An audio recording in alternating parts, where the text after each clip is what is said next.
LG C4 and G4 can do 144 FPS on all PlayStation 5 and Xbox Series X games and Xbox Series S as long as the frame rate is stable 60 or somewhat stable 60, but the impression will be a little bit worse. So, how huge is this advantage?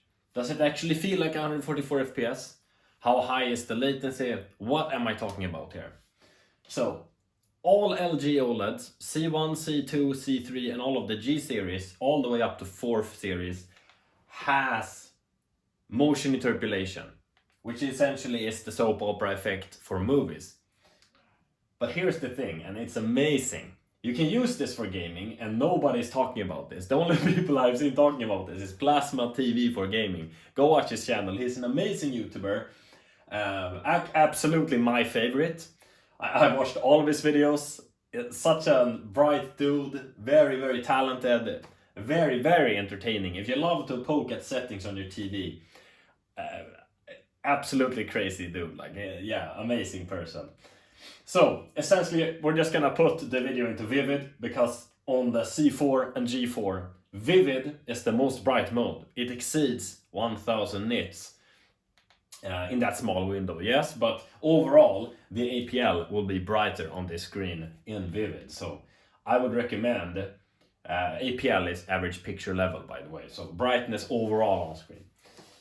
What we want here, or aspect ratio original, just scan on auto, brightness 100, black level I do 39, auto dynamic contrast off, dynamic tone mapping on, expression enhancer off, video range unlimited, color I do 75, color gamut auto detect, fine tune I make sure that that is turned off, and then warm, high point, -5 on green, -10 on blue, and on the low point I do -38 on green, -50 on blue. This is D65 correctly calibrated on my TV set. So white looks white, skin tones looks perfect, essentially. And gray looks perfect as well. So clarity I do 35, 30 or 25. I switch in between those three. I always have super res on high. I turn off noise reduction, MPEG noise reduction and smooth gradation. And here's the magic on true motion. I do user selection. I put de-judder on 10, de-blur on 10, and I sometimes use motion, OLED motion, so the black frame insertion. Essentially adds a black frame at a very specific frequency in between every frame to make the image flicker, which also helps the eye get better image perception. So less motion blur. But we don't need that if de-blur and de-judder is on max. It looks essentially the same, it just gets a little bit better. So, great. That's the settings essentially for this setting, okay? So we're gonna go into the game optimizer. Whilst we're in Vivid. This is only possible from my understanding if you have a shortcut on your TV or if you have the 144 Hz monitor. So if you don't have a C4 or G4, you will only be able to have 120 FPS on all 60 FPS games. But honestly, it's pretty much the same. The only difference is latency. You get a little bit better latency when you're in the 144 Hz container. So another recommendation that I have that doesn't cause latency at all is AI service and then put on AI Picture Pro specifically. The other ones can be off. I actually recommend you to turn them off, but AI Picture Pro, I recommend you to have this on. Another thing to look out for, is the energy saving. Make sure that this is off. It can actually make the latency way faster. And in the general settings, you should have Game Optimizer on the C1, C2 and C3. So we're now going to go down here on the game tab and make sure that VRR G-Sync and ALLM is off and then 144 Hz mode is on. When we turn this on, there's going to be a prompt. You just click yes on that prompt. It will force the 144 Hz on your display, making it possible essentially to view all 60 Hz content in a 144 Hz container, lowering the input lag a lot, and also makes everything look incredible. The input lag will be very, very, very, very low. For what it is, essentially. You add a fake frame in between every frame. At least that's my understanding. It might not be like that, but the frame generation usually does that. I don't know how the LG OLEDs does it, because it actually feels on this TV. I've tried. I'm just gonna check what the game was called. Immortals of Avion. And I played it in the game optimizer mode with ALLM and VRR on, you know, all the good latency.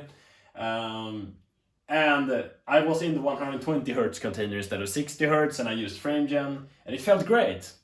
But then I moved to 60 Hz and I turned this on, and 144 Hz looked smoother, better, and yeah, I don't know. FrameGen is worse than the C4's frame interpolation, with latency and with image persistence, which is absolutely crazy. I don't know how that works, but it does. I think it's because it's 144 instead of 120. So other settings that you need to turn off. On system, you can turn off the HDMI copy protection filter. Turn this off, you will decrease the input lag even more. So like 4 to 6 milliseconds faster in almost all cases, at least when you're using motion interpolation. So I have the device link off just for making sure that the TV doesn't jump up in the middle of the night, get burning. You won't get burning, but it's a thing that I'm scared of. So yeah, essentially HDMI copy protection, the HDCP, turn that off. And in the screen and video, make sure that resolution is automatic, VRR automatic, apply on unsupported games. 120 Hz output, turn that off just to make sure that it can't go into the 120 Hz container. You want to be stuck in 60 Hz. ALLM automatic, video transfer rate automatic, HDR always on. Calibrate that for HDRG, then switch to dynamic tone mapping. Deep color output automatic, RGB range limited. Great, very good.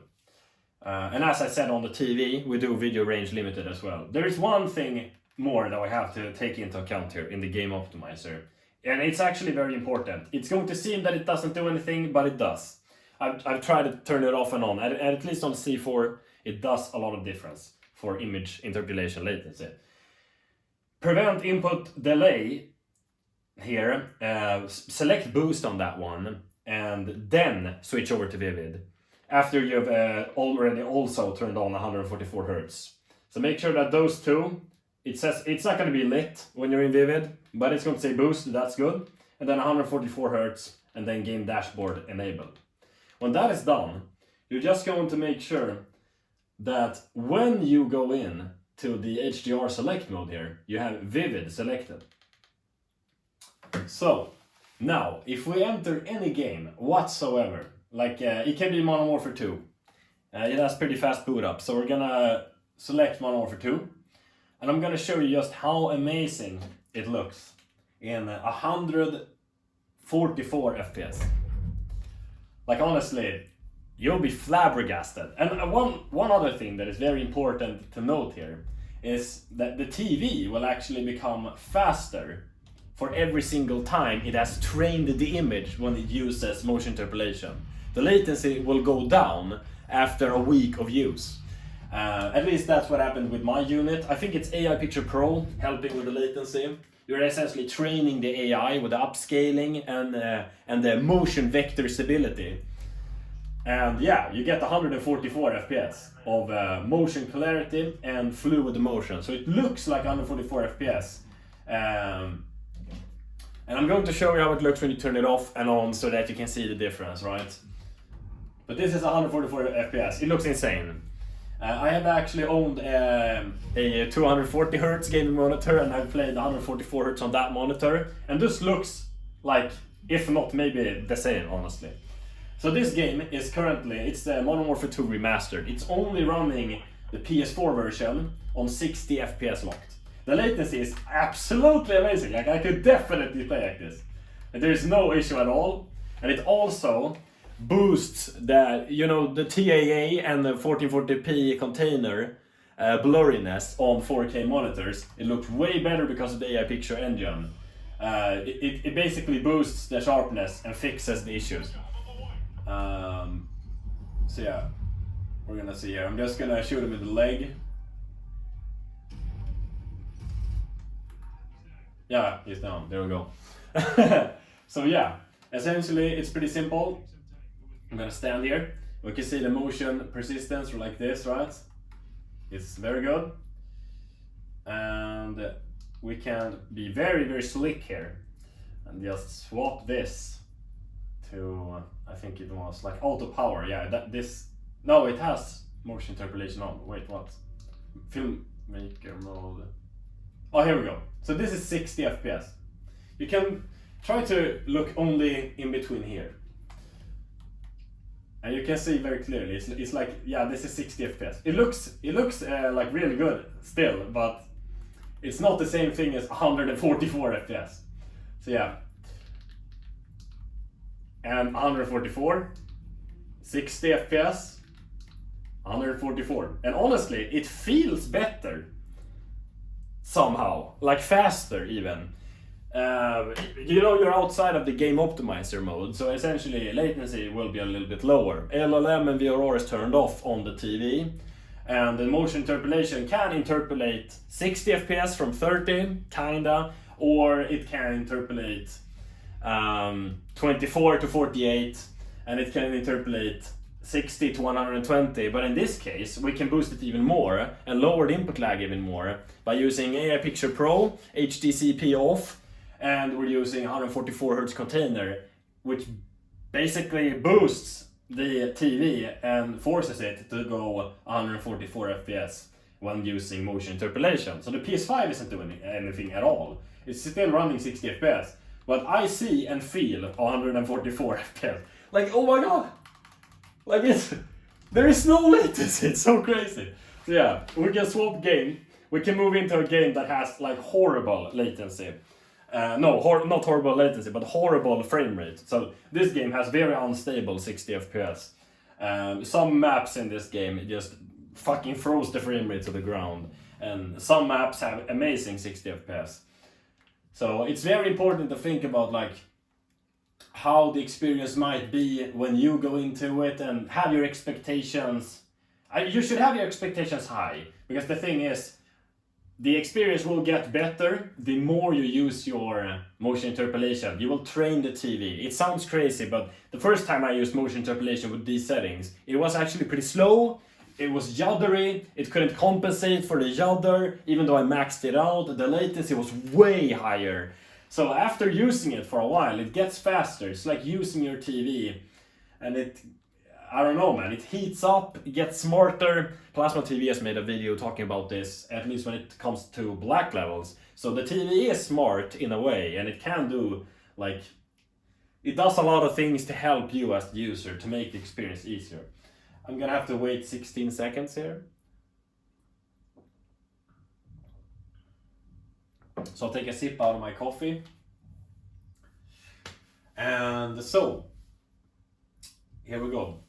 In this game, I recommend sharpness 25. Oh, it's very dark. It was a poor choice of map for me to add. Let's see. Yeah. Oh, you could kind of see it. I can swap server. I think you get the idea though. You don't have to like. Let's see. Let's pick a map that is bright. See if we can join this server, or if it says no. You are next one to join the server. Nice.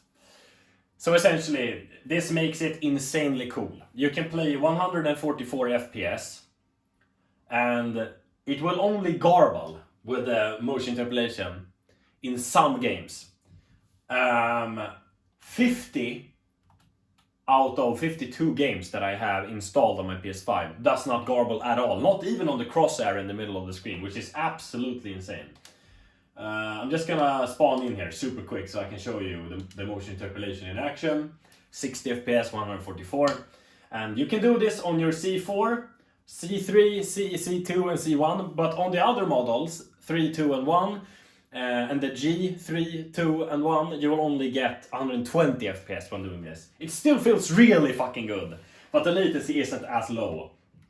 So, it's still very worth it to do it, in my opinion. So, this is 144 FPS, and we can, like, super fast here, just go into the settings, and it was cinema, 60 FPS, 144, 60 FPS, 144.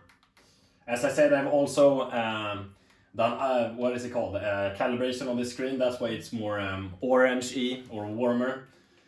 Another game that does not have 144 Hz support or 120 at all is Plants vs Zombies Battle for Neighborville, or whatever it's called. I tried this out this morning and holy shit. It doesn't just upscale the image, it goes from 1440p all the way up to 4K, like it looks insane. And for me that sits 2 meters away from the TV in my sofa, it looks great. I don't usually sit this close to the TV when gaming, of course. I have a sofa 2 meters away with surround sound and stuff. It's just so that you see me when I'm talking about the TV, it becomes a little bit more informative, essentially. So yeah, we're gonna go into the game here. We should be in a second. As I said, any game that runs 60 FPS, you're able to do this. So, I have super high sensitivity here, it works perfectly fine. You don't see any, like there's a little bit of garbling in the crosshair, but yeah, no, now it's gone. There was a little bit in the beginning, but then it stopped being garbly. So I'm gonna lower the sensitivity because I don't think the image persistence on the iPhone camera will be good enough to catch what's going on here. Oh my god, it's still super fast. I get shocked over how much sensitivity I use sometimes, like it's crazy. Another cool thing is like YouTube videos, if they're 60 FPS, they'll also be 144 FPS on YouTube. And you can see the menus here are also on 120 Hz, like it's actually pretty cool. So now the crosshair garbles a little bit actually. It didn't garble before, and as I said, the AI engine will train, so it will become less and less. In this game it's worse than in the other games, and Atleast didn't have any garbling at all.